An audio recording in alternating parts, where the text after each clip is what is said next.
Congrats on the win. That obviously was a big one in a lot of ways. Yeah, that was huge for me. I needed it. It was not just huge for like career-wise, but mental. This was one like I knew I was better than him. I know how good I am. And all the camp, I was so confident just knowing like there's nothing this guy can do with me. But then you get to the fight, and the last fight was a loss. And you always get a thought like, am I washed up? Am I done? Like, fuck, if I lose to Phil Davis, there's no way I'm getting another title fight. Like he was already champ, but he's been beat by the champ. So it's like fight week, the jitters really got to me, and the what ifs, and I don't think I could do it.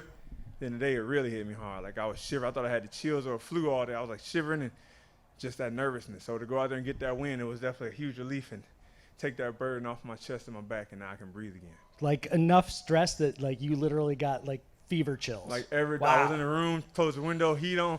The coach came in the room like it's burning up in here. Like I'm freezing. Like what are you talking?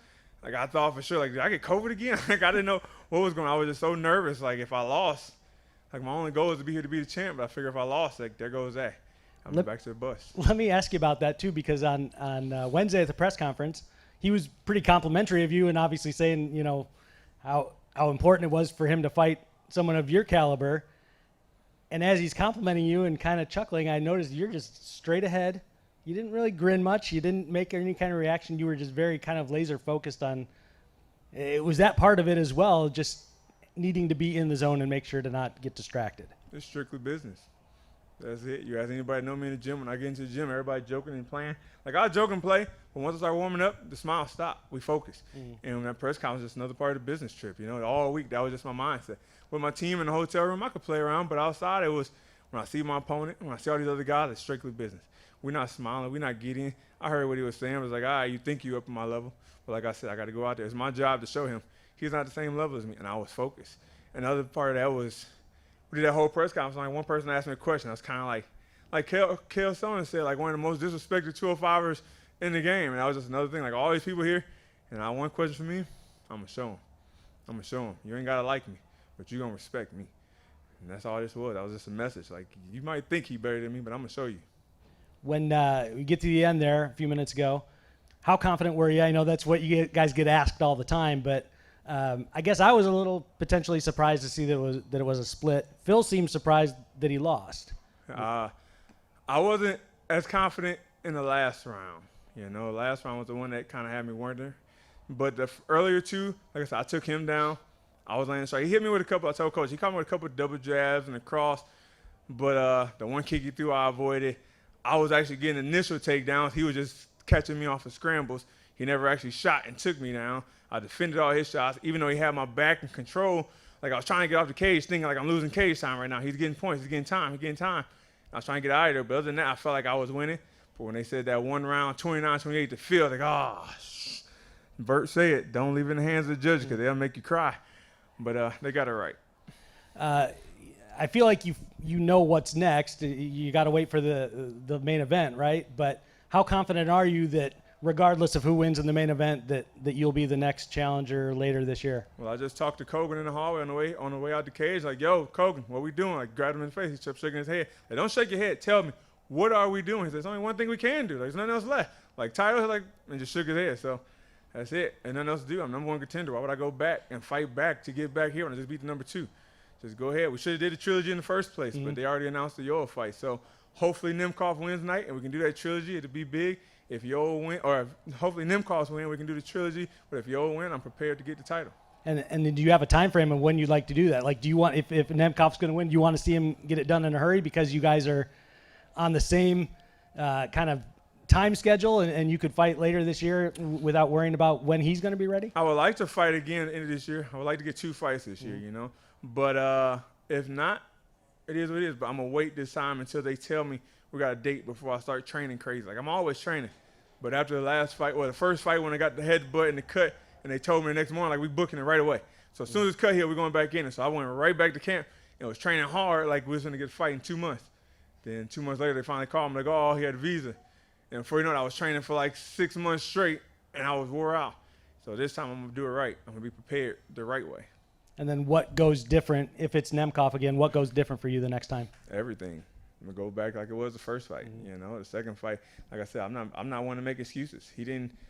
I didn't have any excuses. It wasn't my coaches. It wasn't anything. The only thing was me.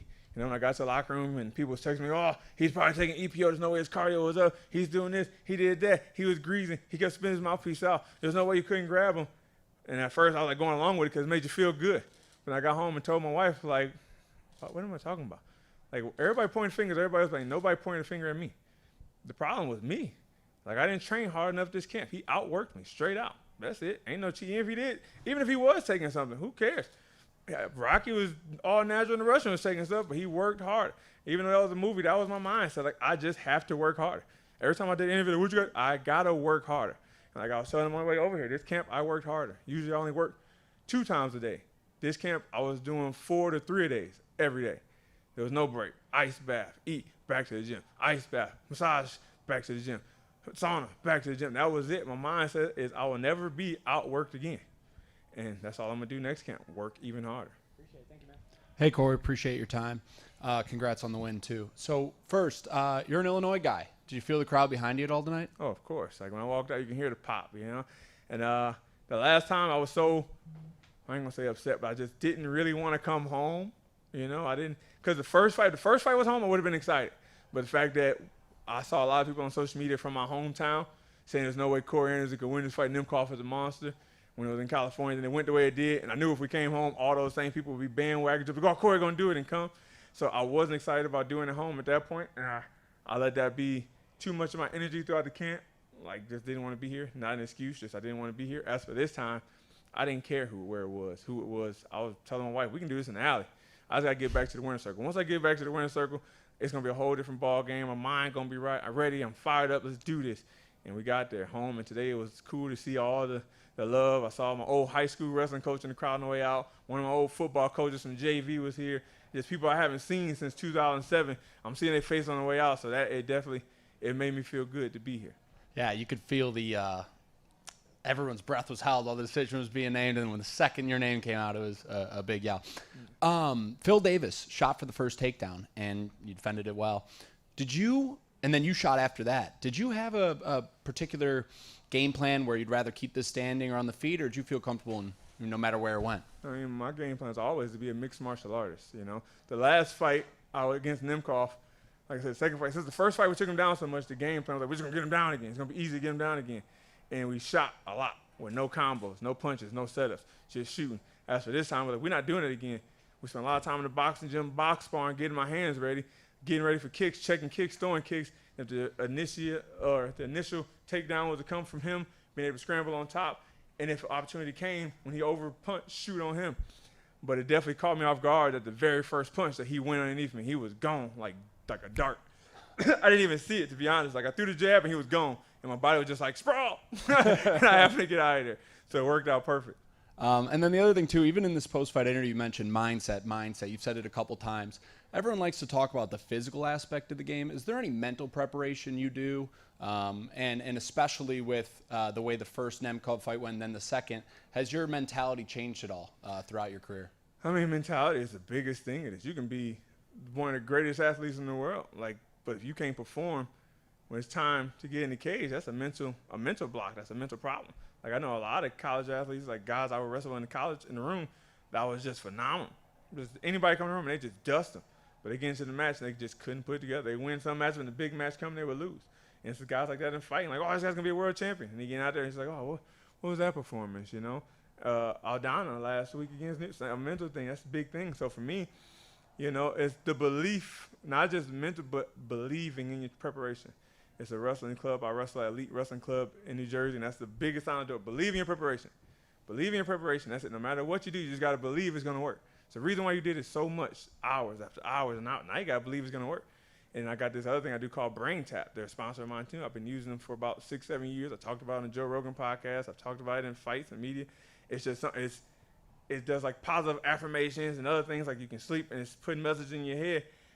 Like this week I was doing it a lot because that mental thinking, like the what if. And one of the things was like get rid of negative thinking into a positive mindset. So I was gonna say it was like 25 minutes and listen to it all the time before I go to bed. And I wake up feeling good and I do a great practice, and then if I go to sleep without doing that brain tap, I wake up again with that mindset like, oh, what if? And I put it back on and it was over. I did it again before I came to the arena, and I was just like, all right, we here. No more negativity. We can beat this guy every which way. Let's do it. All right, last question, then I'll let you go. Has that type of mentality and those different exercises that you utilize, has that been an entire career thing, or is that something you've learned as you've continued through this game? It's one thing I learned, I think it was after the Jimmy Manuel fight.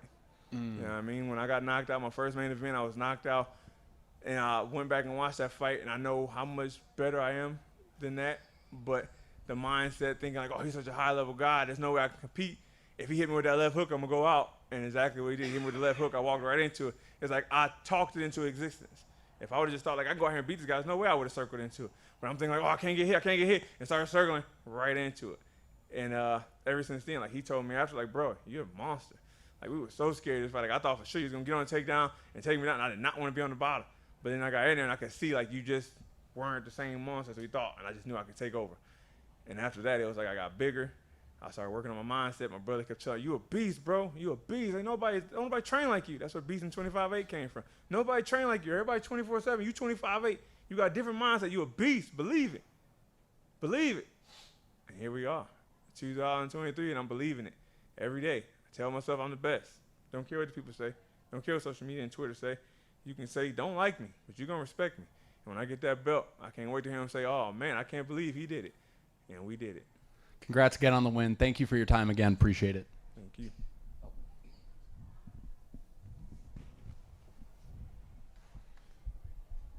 Just a quick one from me. You had mentioned how the Chicago crowd really got behind you. I was just curious, would you be interested in potentially fighting in Chicago once again later this year if it does happen to be that coveted title fight with Nemkov, or does the location not really matter to you as much? Location doesn't really matter. You know, for my wife's sake, I want to travel. You know, that's one of the perks of fighting. That's the perk of the fighting. You get to travel the world, see different states, different countries.